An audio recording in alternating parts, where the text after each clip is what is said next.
Hello and welcome to Let's Talk Sports preview of the Champions League fixture between Manchester United and Juventus, taking place on Tuesday night at the Theatre of Dreams, Old Trafford. I mean, Jamie, it must be exciting for to be a United fan as well. Right now, things are turning around for you after an abysmal start to the season. Well, I mean, it has been a pretty abysmal start, yes. Finally getting some points on the board against some big teams, you know. Yeah. It must be exciting. And, you Well, know, Tottenham don't count as a big team, so... Oh, I mean, the comment section had now just been triggered and all that stuff. But, you know, entering this game off the back of a 2-2 draw against Chelsea, you know, good performance by Martial. Feels like a defeat. A good performance by Martial as well, but, you know, still the defensive problems really continuing on for Manchester United. I mean, how does United solve this situation? You know, how does United solve a problem like Pogba? I know it sounds daft, but don't get Pogba to do set pieces. He's just dreadful. I mean, Rudiger had a show with him on Saturday, especially with the goal that he scored. But then, even from other set pieces, other corners, free kicks, etc., he'd still make Pogba run around in the penalty. He just couldn't handle him at all. And then it annoyed me when Pogba blamed it all on Lindelof when that goal happened. It's like Lindelof was not in his way. He was doing his job, but Pogba couldn't get his job completed. So, the defence have got a lot to learn ahead of tomorrow night, because Ronaldo, who has the body of a 20-year-old, scientifically proven, will be certainly giving them a bit of a show at Old Trafford, maybe. Now, if there's one place in United seasons where the defence has been solid, it is the Champions League, because, of course, they haven't conceded a goal yet after two games. You know, 3-0 winning.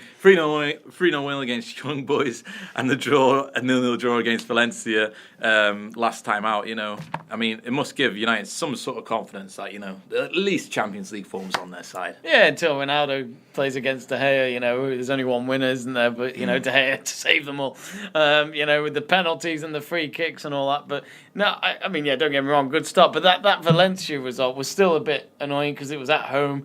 And, you know, to only get a draw from it, we got Juventus twice coming up. So that could change the table completely. I'm not saying we'd lose both of them, but there's no guarantee we're going to beat them either.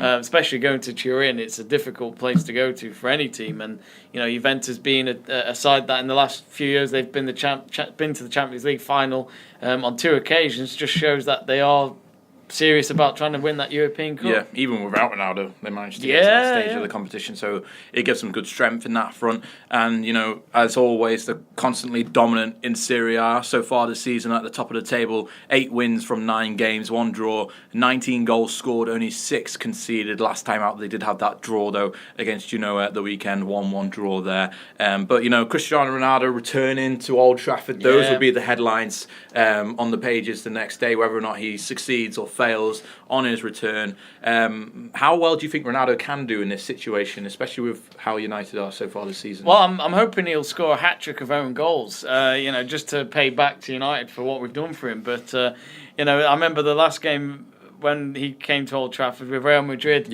and they obviously beat Man U with Jose Mourinho in charge. So how times have changed, and Joe's celebrating there, but I don't know why he's celebrating. At least United can go to a Champions League final and win it. Well, I can't really say much, but I don't know where I'm going with this. 5 times, says Joe, you know, 20 times as well, I can say, you know. But anyway, moving on. I remember him scoring the goal that changed the match before Modric scored as well. Actually, no, I think it was the other way around. But Ronaldo actually didn't celebrate when like that, you know, to say sorry, you know, I respect the club.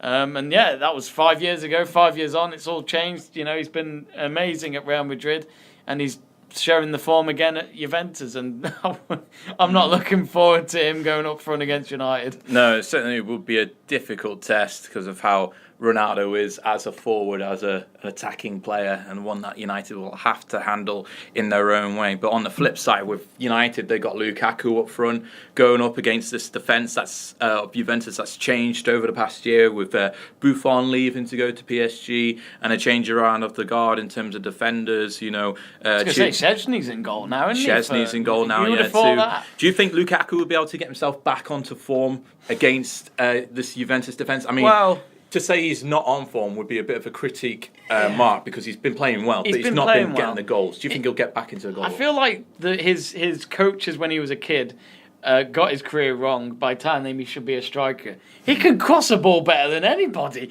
It's crazy. Valencia's been trying to cross a ball for 10 years. He still can't.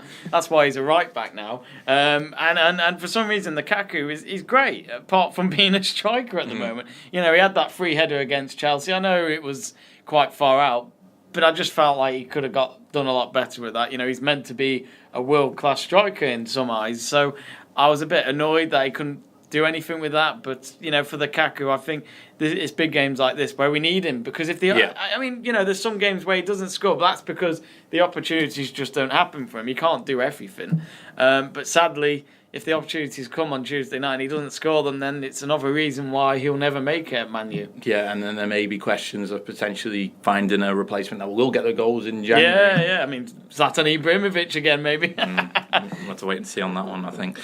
Scored 28 goals in his one season wonder. Where's he been since? LA Galaxy, running riot. LA Galaxy couldn't break back into the United team when he came back from injury. Well, that was one Mourinho decision I wasn't happy about, I must admit. But there we go. First meeting between these two sides since 2002-2003 in the Champions League itself, in the second group stage, when we had that second group stage weirdness where we had hardly any knockout stages of the competition. And United actually won both of those games by 2-1 and then 3-0 in Turin on that day.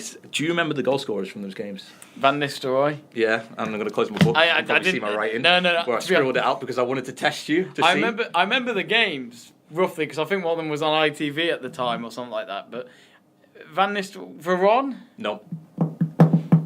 How many times did Van Nistelrooy score? Well, over the course of the two legs, over the course of 2 games, he scored 3 times. So we've had a 3-0 game and we had a 2-0 game. So there's 2. Was it 2 different? 3 of those goals are gone. 2 different goal scores for United. 1 for Juventus. No. Forlan. No. Beckham. No. No. I don't know. What about the Juventus goal scorer? Who do you think scored Juventus? Oh God, we're going back a bit. Del Piero. No. Nedved. I used to love Nedved, but funny enough, that was the Juventus team that went to the Champions League final, and it was at Old Trafford. Yep. Yeah. And they played against who did they play AC Milan. Yeah. And AC Milan won on penalties. Yeah. I remember that really well. Final trivia, come on. Who's the 2?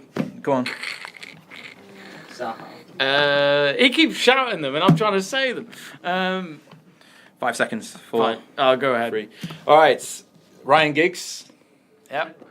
You said Ryan Giggs? Okay. I bet none of you said Wes Brown, though. What, the new pundit? I love it how he's a pundit, and it's like, I'm not going to take words from you. You were shit. All right, okay. So we've had those goal scorers. Still won more Champions Leagues than Gerrard. We had those goal scorers, and we had those results: 2-1, 3-0. What do you think the result's going to be in this game? I'm always going to go for a United win. I'm going to go 2-1. It's going to be a good game. I wouldn't be surprised if we went 1-0 down and then turned it around, because we seem to do that a lot at the moment. So a typical United comeback. You'd be more concerned if United went ahead. I'll say this now. I'd want us to win at home, but if we get a draw in Turin, then that's 2 great results for United. Yeah, I think United will draw against Juventus at Old Trafford this week. I just don't see how they could get past Ronaldo and what he's able to do on the pitch on his own. They can't sleep at all when he's about. They have to be on their toes, really, and I think he might be too much for them. Don't sleep. It might be too much for them, and I think they're good enough to get the draw, especially in how well they've been turning themselves around so far since the international break and since before the international break as well, when there was those rumours of Mourinho potentially getting sacked after the Newcastle game, but he managed to turn it around and keep his job for another couple of weeks for the time being. But what do you think the result will be in this fixture? Let us know in the comment section below this video. Don't forget to like it, subscribe for more Let's Talk Sport content. We'll see you all very soon.